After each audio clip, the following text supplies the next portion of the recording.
Arsenal, Arsenal, hear our roar. Arsenal, Arsenal forevermore. Well, welcome to the deep dive, everyone. For you listening right now, today is May 22nd, 2026. Historic week. Truly. Just 3 days ago, on May 19th, Manchester City dragged themselves to a 1-1 draw with Bournemouth. And with those drop points, the mathematical certainty was finally confirmed. Arsenal are the Premier League champions. Finally. Yeah, closing the book on a drought that stretches all the way back to the 2003-04 Invincibles. And to understand how he transformed from the ultimate nearly runners-up 3 years in a row to undisputed champions, our mission today is to unpack this monumental achievement. And we have a massive stack of sources to go through for this. Oh, massive. We're dissecting tactical blueprints from Football Bonseki. We've got granular statistical models from Opta and The Guardian, internal financial and transfer data from Salary Leaks and Football London. Plus comprehensive match reports from what was just a genuinely historic run. Right. And what's wild is that this wasn't just a victory of flashy attacking football. It was a triumph of calculated tactics, unprecedented set-piece dominance, a massive summer transfer window, and surprisingly, a 15-year-old wonder kid. Yeah, the kid is a whole other story we have to get into. We will. We definitely will. Yeah. Because I just have this pure enthusiasm for the sheer scale of what they achieved here. Going from falling short year after year to just dominating. But, what becomes immediately apparent when you synthesize all these sources. It's the scale of the tactical evolution. Exactly. Mikel Arteta didn't just tweak a few roles, right? He fundamentally altered the physical and psychological bedrock of the club. Yeah. And I know the public loves a 30-pass sequence ending in a top corner strike. We all do. It makes for a great highlight reel. Right. But the foundation of these 82 points was actually built on defensive suffocation and, like you mentioned, dead ball supremacy. So let's start exactly there with the dead balls. Because looking at the Opta numbers, they're staggering. 28 total goals from set-piece situations this season. Unbelievable. That's 3 more than any other team in the league. But those 18 goals from corners specifically, that establishes a brand new Premier League record. Breaking a very old record, too. Yeah. They finally surpassed the 16-goal record held by Oldham Athletic all the way back in the 1992-93 season, which is, it's wild when you think about how different the sport was 30 years ago. Oh, completely different game. You'd think the record would belong to, I don't know, a classic Sam Allardyce Bolton team or a Tony Pulis Stoke side. But no, it's Arteta's Arsenal. It really highlights a massive shift in modern coaching, and we have to give immense credit to Nicholas Jover, their set-piece coach. Absolutely. Interestingly, Tottenham actually hit 17 goals from corners this year. Oh, wait, really? Yeah, which also would have broken the Oldham record.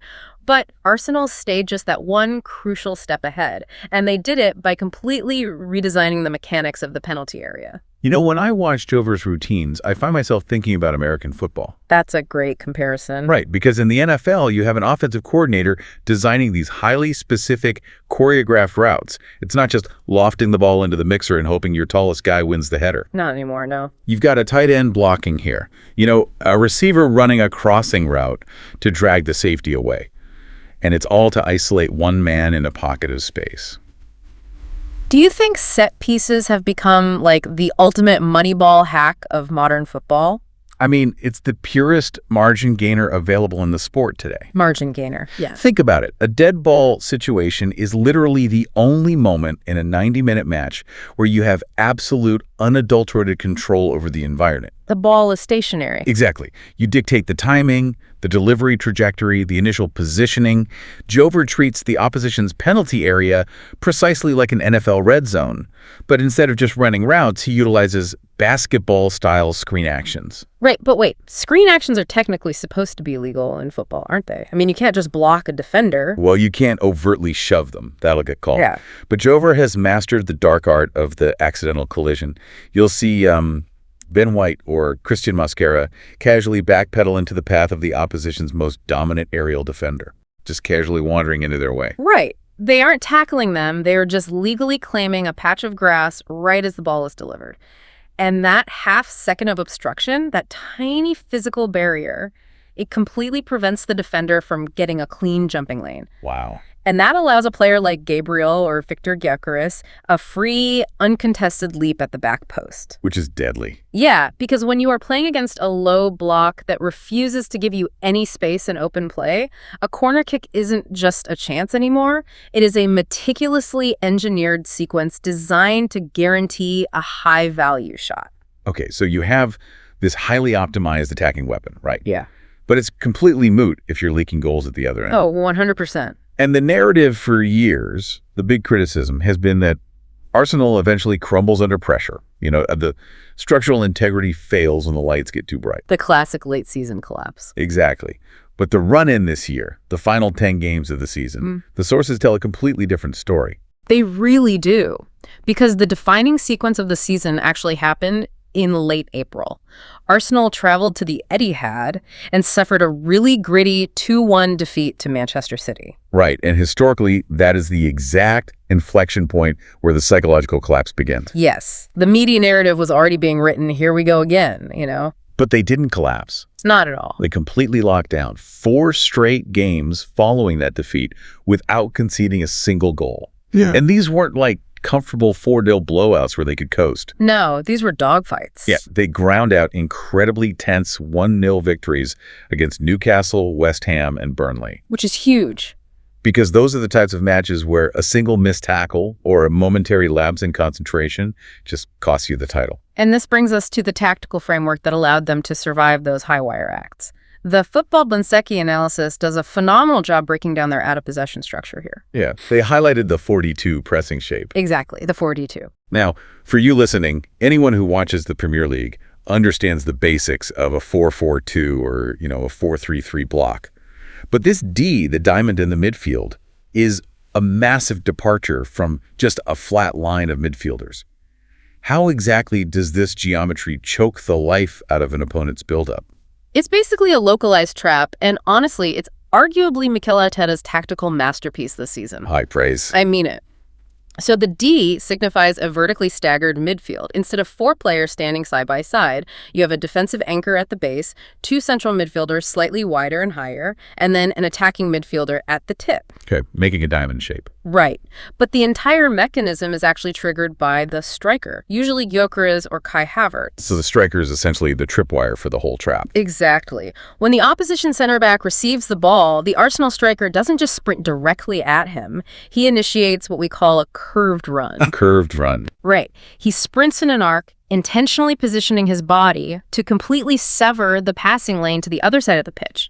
So if he's pressing the right center back, his body shape makes it physically impossible to pass to the left center back. So he's deliberately leaving one side of the pitch seemingly open. He's baiting the pass to the fullback on the touchline. Yes.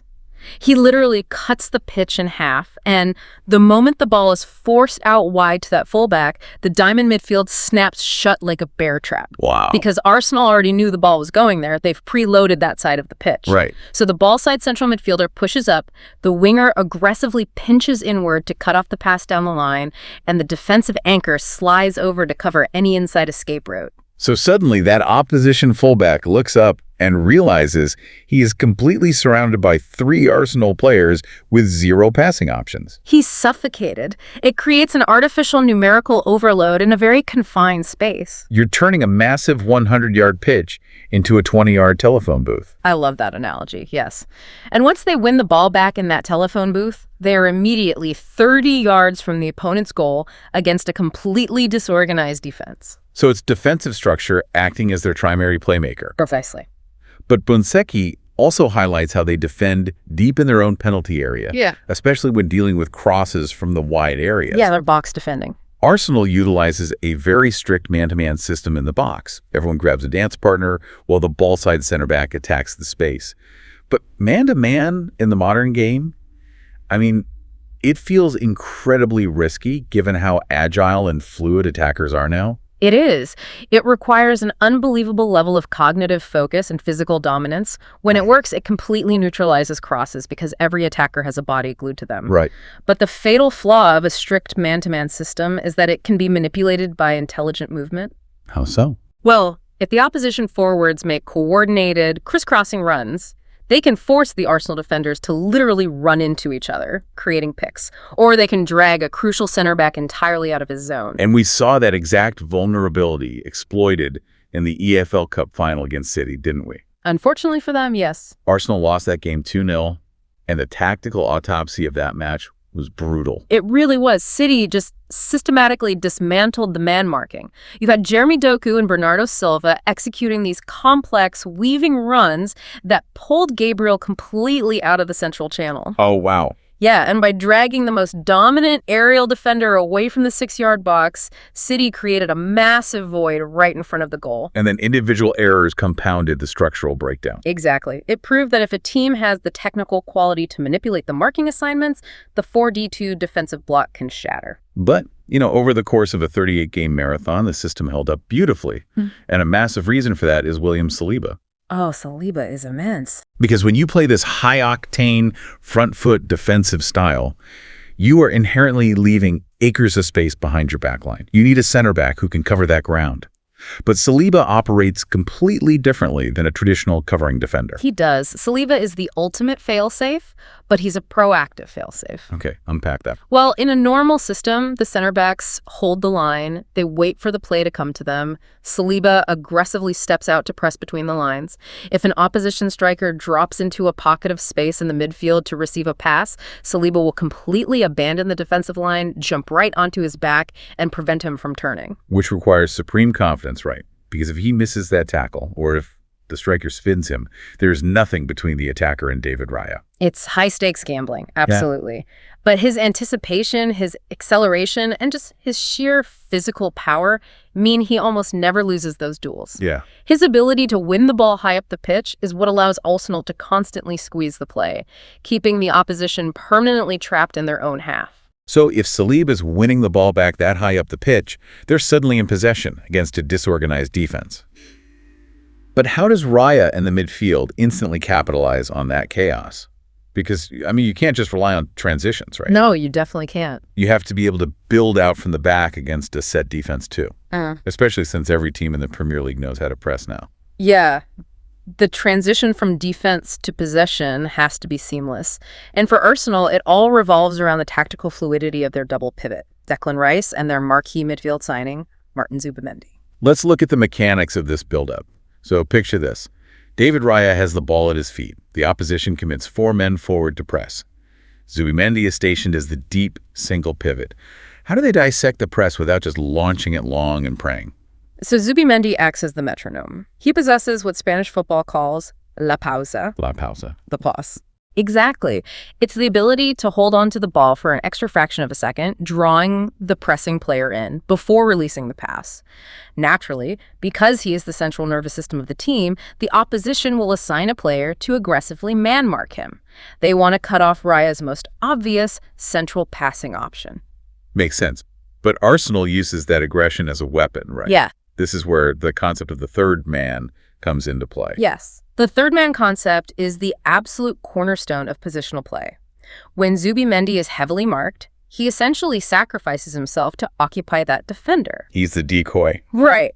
And at that precise moment, Declan Rice, who was positioned much higher up the pitch, maybe operating as a left-sided number 8, dynamically drops deep into the exact space that the pressing team vacated to mark Zubimendi. Oh, wow. It's a synchronized rotation. Completely. As soon as the opposition commits resources to shut down one avenue, another one instantly opens up. Rice receives the ball facing forward, completely bypassing the first line of the press. And because Rice is such a powerful ball carrier, once he receives it, he instantly turns defense into attack. Yep. He draws the next line of pressure, pops the ball out to an advancing center back like Christian Mosquera, and suddenly Arsenal has a 5-on-4 advantage moving into the final third. It's highly rehearsed, yet it feels completely fluid when you watch it. But what happens when the opposition refuses to play the zonal pressing game?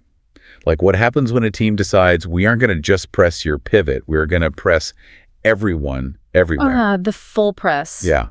The Bayern Munich match in the Champions League group stage is the perfect case study here.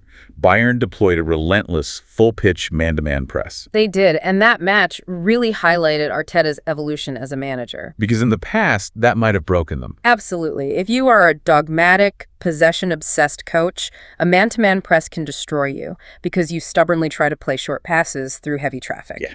We've seen Arsenal struggle with this in the past, getting caught on the ball just outside their own box. But this season, Arteta recognized the specific vulnerability of a man-to-man system. Which is that if every Bayern player is glued to an Arsenal player, it means there's absolutely zero zonal coverage. There is no safety net. Precisely. It meant Bayern's center backs were left completely isolated, one-on-one with Arsenal's forwards, 50 yards away from their own goal. That's dangerous. Very. So instead of trying to pass through the midfield, Arsenal bypassed it entirely. Eberechi Eze and Mikel Merino intentionally dropped incredibly deep, almost into their own penalty area. Dragging their markers with them. Yes. The Bayern midfielders, strictly following their man-marking assignments, followed them all the way down the pitch. So they intentionally emptied the midfield. They created a massive 50-yard void right in the center of the pitch. And Raya, whose distribution is just elite, simply clipped 60-yard passes over the entire Bayern press straight into that void. That's brilliant. You suddenly had wingers, or even Declan Rice making a third-man run, sprinting into acres of unoccupied space. Arsenal scored 3 goals in that 3-1 win, and it was just a masterclass in tactical pragmatism. They used Bayern's aggression against them, proving they could win ugly, direct football just as effectively as short passing sequences. Exactly. So they can dissect a zonal press with short passing, and they can punish a man-to-man press with direct play. But once they actually establish possession in the final third, the geometry gets really fascinating. Oh, it's beautiful to watch. Especially the right flank. That's where this positional fluidity is most apparent. Break down the interplay between Bukayo Saka, Jurrien Timber, and Martin Odegaard for us. Okay, so traditional football theory dictates strict geographical zones. The winger stays wide to stretch the pitch, the fullback overlaps on the outside, and the midfielder stays central to distribute. Right, the classic setup. Arsenal completely throws that rigid structure out the window. They operate in a dynamic, constantly rotating triangle. Saka, despite being the right winger, will frequently drift inside into the half space. Now, for anyone unfamiliar, the half space being that incredibly dangerous channel between the center of the pitch and the wide touchline. Yes, exactly. And by moving there, Saka physically drags the opposition left back with him. Which immediately opens up the wide channel. Right. But instead of a traditional overlapping fullback, Jurrien Timber might push aggressively into that wide space, while Martin Odegaard drops deeper to orchestrate, essentially filling the void Timber left behind. So the three of them are constantly interchanging these roles. Constantly. 5 minutes later, Saka is holding the width on the touchline, Timber has inverted into the midfield, and Odegaard has pushed up as a second striker alongside Gyökeres. Man, if I'm an opposition left back or left-sided center back, the cognitive overload must be paralyzing. It really is. Like, who is my responsibility? Do I track the man who started in my zone? Do I pass him off and pick up the new player sprinting into it? By the time I make the decision, the ball is already in the back of the net. And Arteta compounds that confusion with how he uses his defenders.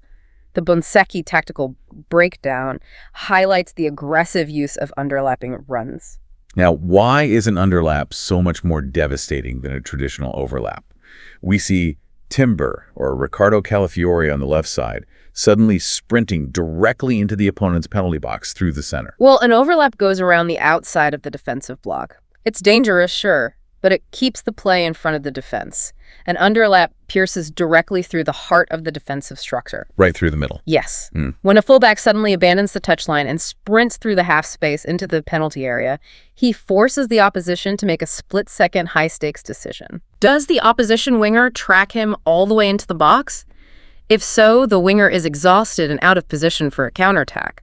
Does the defensive midfielder pick him up? If so, he leaves Odegaard or Eze completely unmarked on the edge of the area. It fractures the defensive block from the inside out. It sounds incredibly demanding. Yeah. Every single player needs to know exactly where their teammates are at any given microsecond, which, begs a philosophical question about modern football for you. Sure. If the system is this highly choreographed, if Saka has to be exactly here when Timber goes there, does this strict positional play stifle individual flair? Is it too robotic? That's the ultimate paradox of positional play, really. From a bird's eye view, yeah, it looks rigid, it looks like an algorithm. But from the player's perspective on the pitch, that structure actually acts as a liberator. A liberator. How so? Well, if Bukayo Saka knows with absolute 100% certainty that when he cuts inside, Timber is going to make the overlapping run, and Ødegaard is going to drop to provide defensive cover, Saka doesn't have to waste a single ounce of cognitive energy looking over his shoulder. Oh, I see. The safety net is guaranteed. Precisely. It removes hesitation. True creativity in elite football isn't just about random tricks or stepovers. It's the ability to execute complex decisions at maximum speed. Right. The structural framework makes the subconscious decisions automatic, allowing the player to dedicate all their focus to the final creative action, beating the defender, weighting the pass, or striking the ball. That makes a lot of sense. Yeah. But, to execute a system this complex, this cognitively demanding, you cannot just plug in average players. No, absolutely not. You need highly specific premium components. A machine this finely tuned requires exact specifications. And to get those components, Arsenal had to execute a flawless summer transfer window in 2025. And they delivered one of the most consequential windows in Premier League history. But it's crucial to contextualize this spending, too. The financial landscape of the league is governed by strict profit and sustainability rules. Right, the PSR regulations. Yeah. You can't just operate at massive losses indefinitely anymore. Exactly. And we look at the salary leaks data, and Arsenal currently carries the second highest wage bill in the entire Premier League at $234.8 million. It's a massive financial commitment. Yeah, and a huge chunk of that was dedicated to securing their existing core. Bukayo Saka signed a contract extension, making him the club's top earner at £300,000 a week. Well deserved, though. Oh, without a doubt. Yeah. That isn't just a salary. That is a statement of intent. It cements him as the undisputed face of the franchise. Retaining Saka on a long-term market-setting deal was absolutely non-negotiable. He is the focal point, the talisman. But the true genius of the window was how Arteta and sporting director Andrea Berta identified the exact physical and technical deficiencies that cost them the title in the previous 3 seasons and surgically acquired players to fix them. So let's talk about the prodigal son, Ebereki Eze. The narrative here is, it's something out of a Hollywood script. It's a remarkable redemption arc. Eze was in the Arsenal Academy as a boy, but was released at the age of 13. Which is tough. Yeah, being released by a top academy at that age usually breaks a player. But he rebuilt himself the hard way, grinding through the lower leagues, eventually becoming a talisman at Crystal Palace. And this summer, Arsenal brought him back home to North London for an initial $60 million plus $7.5 million in add-ons. That is a massive fee for a player whose injury record at Palace was occasionally, concerning. It was risk, definitely. But the fans instantly embraced it, not just because of his undeniable flair, but because Tottenham Hotspur were reportedly inches away from signing him. Oh, that makes it so much sweeter for the fans. Right. Arsenal swooped in at the 11th hour, hijacking the deal.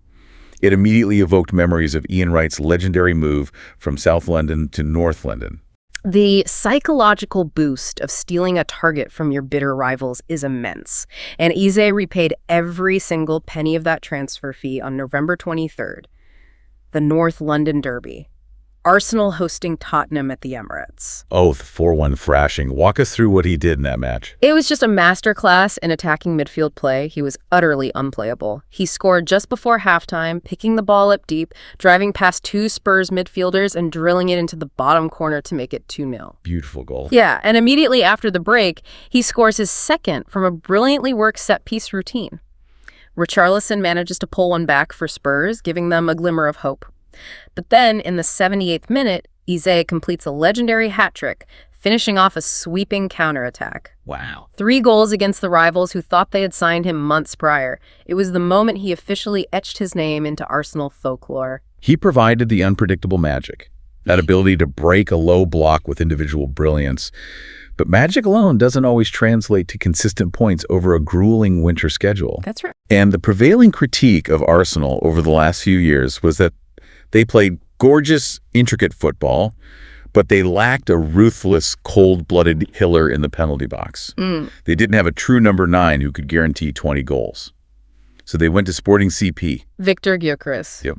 They secured him for an initial 55 million P fee, and he was the definitive solution to the most glaring weakness in the squad. The return on investment was immediate. 21 goals across all competitions, 14 of those coming crucially in the Premier League. Incredible numbers. He became the first player to score 20 or more goals in his debut season for Arsenal since Alexis Sanchez did it a full decade ago. But Gyökeres isn't just a traditional poacher who waits in the 6-yard box, is he? Not at all. If you look at previous Arsenal strikers, even highly effective ones like Gabriel Jesus, they were primarily technical facilitators. Right. They linked play, they drifted wide, they created space for others. Gyökeres offers something entirely different. He fits the exact physical profile Arteta realized was necessary to finally topple Manchester City. He is tall, he is exceptionally broad, and he possesses blistering straight-line speed. He's a battering ram who can actually play football. That's exactly what he is. He fundamentally alters how opposition defenses have to set up. He can run the channels, dragging center backs out wide, but he also has the sheer physical power to back into a defender, hold the ball up under intense pressure, and initiate that 4-2 press we discussed earlier. Oh, that makes sense. He wears center backs down over 90 minutes. By the 80th minute, defenders are physically exhausted from wrestling with him, and that's when players like Saka and Eze find the space to exploit. And the fan base's hunger for a true number 9 was so ravenous that when his signing was officially announced, the sheer volume of fans trying to buy his number 14 shirt literally crashed the club's official retail website. I remember that. Yeah, it broke all internal merchandise sales records for a 24-hour period. Crazy. But, titles aren't won with 11 players. The depth acquired in this window was terrifyingly efficient. The margins in the Premier League are razor thin. When the December fixture congestion hits, when the inevitable injuries occur, you need players who can step in without dropping the tactical level. Right. So they trust £5 million release clause for Kepa Arrizabalaga from Chelsea, securing an elite distributor to be their cup goalkeeper and push David Raya. They identify Christian Mosquera, a highly rated, towering young center back from Valencia, for just £13 million. Brilliant scouting there. Yeah, and they bring in Christian Nørgaard to provide cynical, necessary grit in the midfield, Noni Madueke for direct attacking depth on the wings, and obviously Zubimendi, the metronome. The overarching theme of this recruitment strategy is the shift in physical profiling. Did Arteta look at City's dominance over the last 5 years and realize that technical superiority wasn't enough anymore? Yes. Interesting. He completely abandoned the traditional Arsenal blueprint of fielding a team of slight, technical playmakers. He wanted absolute physical giants. You look at a backline of Saliba, Gabriel, Calafiori, and White, backed up by Mosquera and Timber. I mean, it looks like an NBA defense. Exactly. Height to dominate set pieces on both ends of the pitch. Elite cardiovascular endurance to sustain the 4-2 high press for 90 minutes. And immense core strength to protect the ball in tight spaces. They completely transformed the physical makeup of the squad into a team of monsters who just happen to be technically world-class. But every action has a reaction. With a $234.8 million wage bill and dropping over $150 million in transfer fees in a single summer, the financial realities of PSR are looming. The math always catches up with you. It does. You cannot perpetually buy your way out of trouble in the modern Premier League without eventually facing points deductions. So from a sheer sustainability standpoint, an elite academy isn't just a nice PR story. It is a financial necessity. Absolutely. A single breakout academy star who can play meaningful first-team minutes saves a club 50 to 80 million pounds in the transfer market. Which brings us to the emergence of Max Doman. Calling him a prospect feels entirely inadequate. We witnessed a genuine phenomenon this season. The kid is 15 years old. I mean, when you watch him play, you have to constantly remind yourself that he was in middle school 3 years ago. It's hard to wrap your head around. He made his Premier League debut against Leeds United at exactly 15 years and 235 days old. And crucially, he wasn't brought on in the 89th minute of a 5-0 blowout just to wave at the crowd and get a nominal debut. No. He was trusted in a competitive environment, and he actively shaped the result. He won a stoppage time penalty using incredibly quick, deceptive footwork inside the crowded penalty area, completely bamboozling an experienced defender. Unbelievable. Yeah, Gyökeres converted the penalty, but the creation of the goal was entirely down to the fearlessness of a 15-year-old. And it wasn't a one-off publicity stunt either. Arteta threw him into the Champions League. Against Slavia Prague, Dalman became the youngest player in the entire history of the Champions League at 15 years and 308 days old. Mikel Arteta, who is notoriously strict regarding tactical discipline and rarely heaps unearned praise on young players, was asked about him in the post-match press conference. He stated that Dauman possesses a personality and courage that simply cannot be taught. You have it or you don't. To trust a teenager on the grandest stage in European football speaks volumes about the technical metrics they are seeing in training every single day. The data clearly showed he belonged. Yeah, but, from a pure sports science and squad building perspective, how do you manage an asset like this? Because a 15-year-old body simply cannot handle the biometric load of a 50-game professional season. Impossible. Right. The sheer volume of sprinting, the deceleration forces on the joints, the physical trauma of being tackled by fully grown men, it's a recipe for catastrophic injury. Are we putting too much pressure on a literal child here? That is the exact tightrope the medical and sports science departments have to walk, and we are actually seeing the reality of that physical toll right now. He is currently sidelined with a significant ankle injury. Oh, that's right. Yeah, the ligaments and bones of a teenager are not fully fused or hardened to withstand professional impact. So how do you integrate a player like Dauman without shattering him before his 18th birthday? Well, you rely on the institutional knowledge of the club. Integrating precocious youth is deeply embedded in Arsenal's historical DNA. True. Look at the lineage. Tony Adams, Jack Wilshere, Cesc Fabregas, who debuted at 16, and more recently, Bukayo Saka. The club possesses a highly sophisticated infrastructure designed to load manage and protect these kids. Yeah. And crucially, Dauman is entering a highly functioning, physically dominant team. He isn't being asked to be a savior for a struggling squad. He's being slowly introduced into a winning environment where colossal figures like Saliba and Rice can physically shield him on the pitch. It saves the club millions, yes, but only if the integration is meticulously paced. So the domestic season is secured. Arsenal are the Premier League champions. The trophy is in the cabinet. But success at an elite football club doesn't create satisfaction. It breeds ravenous ambition. The culmination of the domestic season is just one chapter. They have massive European and infrastructural mountains left to climb. Winning in the Premier League was exercising a 22-year ghost. But the Champions League is the final frontier. It's the ultimate validation of Arteta's project. Well, let's pull back and look at what they've achieved in Europe this season, because the weekly drama of the Premier League often overshadows the continental campaign. Under the new, expanded Champions League format, Arsenal bypassed the playoff round entirely by executing a flawless league phase. Flawless is the word. 8 matches played, 8 victories. They scored a staggering 29 goals and conceded just 6. It was a bloodbath. They systematically dismantled European royalty. They beat Bayern Munich 3-1. They went to the San Siro and defeated Inter Milan 3-1. Huge wins. Yeah, and they navigated incredibly tricky knockout ties against Bayer Leverkusen, Sporting CP, and a notoriously cynical Atletico Madrid side.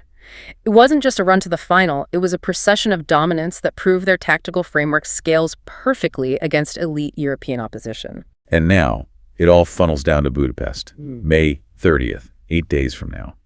Arsenal's first Champions League final in exactly 20 years, stretching back to that painful night in Paris in 2006. A lot of ghosts there. Yeah. And the narrative couldn't be scripted any better. They are facing the reigning champions, Paris Saint-Germain, the exact same PSG side that knocked Arsenal out in the semifinals last year. The revenge narrative is definitely palpable, but what's fascinating is how the market views this matchup. Right. Squawka currently has Arsenal listed at 65 odds to complete the Premier League and Champions League double. They are actually the betting favorites against the reigning champions. Wow. And to contextualize how rare a Premier League and Champions League double is for everyone listening, it's only been achieved by 3 other English clubs in the history of the sport: Liverpool, Manchester United, and Manchester City. Securing the double permanently alters the historical perception of a team. It elevates them from a memorable season into the pantheon of the greatest sides to ever touch a football.